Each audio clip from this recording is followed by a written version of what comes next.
Well, I think that I'm probably pathologically on a self-reflective journey. And then he just, kept pestering me to document my self-reflective journey through several years now of my life. And I was like, all right, so do it. I think I approached Mark with Julie, my producer, in I think it was April 2021. So we did some Zooms. We talked to him about it, and then one day I just showed up at the Comedy Store with a camera. I think it was first day back of you doing stand up. And Was I kind of already annoyed with you, or did that happen later? you were already annoyed. I Yeah. don't know if that I don't know that that was that challenging, but the cameras. I was okay with that. Eventually, it gets to a point where you're like, how much more do you need, really? I can't even imagine how many hours of me there are. But also for me, it was, I have a like a reflex to cameras where I become a little bit more of a smartass, and it's not always great. But I think we balanced it with thoughtful interviews. And but if I'm out in the world and there's a camera following me around, I might be a little bit of a smart ass kind of cranky guy. But he was able to get all sides of me, I think. Yeah, well, we were kind of telling a specific story of Mark dealing with grief after the passing of Lynn Shelton.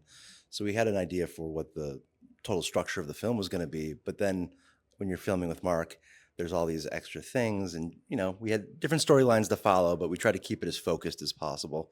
But it was a tough balance. It was, and when he got his special at the end of 2022, which is what we documented from Bleak to Dark, that became part of the story as well, and we wanted to capture that. But it was a tricky balance.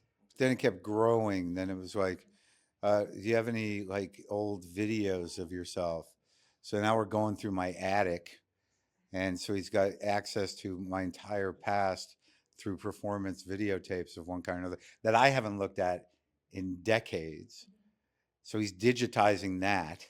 And then he's pulling from Instagram lives and he's interviewing me. Then my dad's in there. There's the arc of me not pulling up my pants for most of the movie. My pants are falling down, but that pays off in the end. I don't want to spoil it for anybody.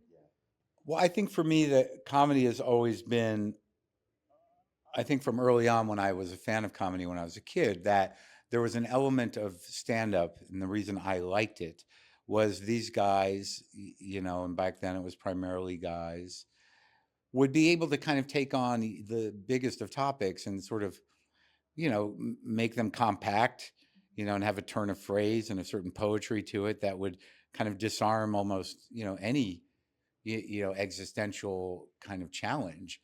And I think that happened on a subconscious level. And I think it's my instinct to do that. Like, I don't know in my life that I'm running around trying to be funny, but on stage, just processing what I'm going through, which is pretty broad and not easy generally in my head, that, that I chose this medium to make sense of things. And that's I think at times cathartic for other people. And yeah, sometimes I think it's cathartic for me, but it's about communicating, being seen, making things more relatable to general people, talking about things that aren't generally talked about in a way that is has a certain amount of humor and poetry to it. So it's collective catharsis. Like, I get very excited about little things in my act and things that happen spontaneously, but it's always evolving. So it's. I guess it's the way I make sense of the world, and I guess that's cathartic on some level. But there's nothing more cathartic than just doing an ad lib and having it just disappear because you don't know where they come from, and you do it once, and you're like, "That was good." I'll walk off stage after doing an hour and a half, and I'll be like, "What was that one thing I said?"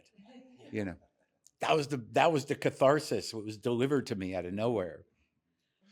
Well, yeah, I mean, I'm a very specific act, and over time, I've pulled together a very specific audience, and they get me, they understand where I'm coming from, and certainly in times like we're living in now, where I'm certainly of the progressive ilk, that there is a sense of real despair and fear on behalf of most of my audience. So to have these these shows now, you know, it's almost like a community service, you know, because you're bringing, you know, like-minded people together who are generally not, you know, hanging out with a bunch of, you know, like-minded people necessarily. And I think the catharsis now is more intense, I think, for the audience than it has been in a little while.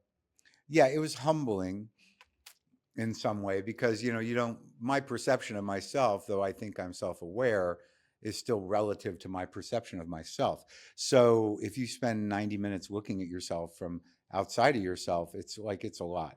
And you know, and I said to Stephen, I said, what did you do? You made this movie about like this, like you made me look like a cranky, sensitive guy that succeeded despite himself. And Stephen was like, yeah, that's the movie. Yeah, that pretty much sums And it I'm up. like, okay, I guess I can accept that. Yeah, yeah. And I would just add that Mark is, you know, I met Mark maybe 12, 13 years ago. You were like a through child. I was, yeah, my first movie.